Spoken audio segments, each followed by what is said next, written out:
মাদক চোরাকারবারির বিরুদ্ধে আমরা প্রতিনিয়তই সজাগ এবং সতর্ক রয়েছি। মাদককে না বলা, জীবনকে হ্যাঁ বলা, এর জন্যই মূলত আজকে আমাদের এই আয়োজন।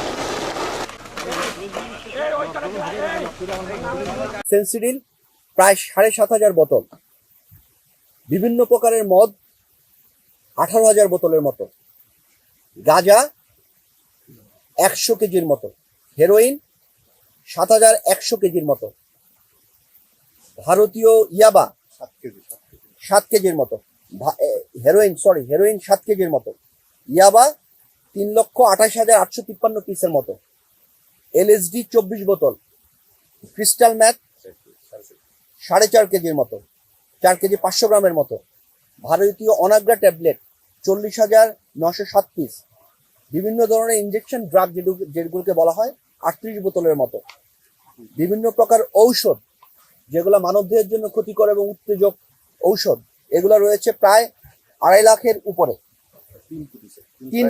প্রায় 3 কোটির মতো।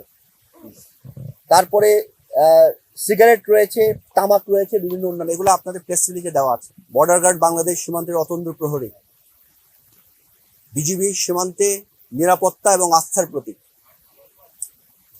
মহাপরিচালক মহোদয়ের নির্দেশনা এবং আমাদের বিজিবির মূলমন্ত্রে দীক্ষিত হয়ে সীমান্তের সকল প্রকারের চোরা চালানের বিরুদ্ধে, চোরা কারবারিদের বিরুদ্ধে আমাদের শূন্য সহনশীলতা বা জিরো টলারেন্স, এই শূন্য সহনশীলতা বা জিরো টলারেন্স নীতির প্রেক্ষিতে বিশেষত মাদক চোরা কারবারির বিরুদ্ধে আমরা প্রতিনিয়তই সজাগ এবং সতর্ক রয়েছি।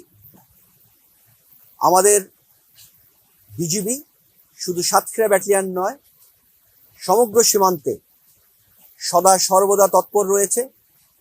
দেশের আভ্যন্তরীণ শৃঙ্খলা, দেশের ভূখণ্ড অখণ্ডতা রক্ষা করা, এর পাশাপাশি যে কোনো ধরনের চোরাচালান প্রতিরোধ করার জন্য, বিশেষ করে মাদক চোরাচালান প্রতিরোধ করার জন্য আমরা সদা তৎপর। আপনারা জানেন, মাদক সমাজের এক ভয়ানক ব্যাধি। মাদকের কারণে ব্যক্তি, পরিবার, সমাজ এবং রাষ্ট্রের যে অপূরণীয় ক্ষতি হয়, এই ক্ষতির ফলে আমাদের বিশেষ করে ভবিষ্যৎ প্রজন্ম, তরুণ প্রজন্ম যে ক্ষতির শিকার হচ্ছে, বিপদগামী হচ্ছে, তার জন্য মাদকের বিরুদ্ধে অভিযান পরিচালনা করা, সচেতনতা তৈরি করা এবং জনমত তৈরি করা, মাদককে না বলা, জীবনকে হ্যাঁ বলা, এর জন্যই মূলত আজকে আমাদের এই আয়োজন।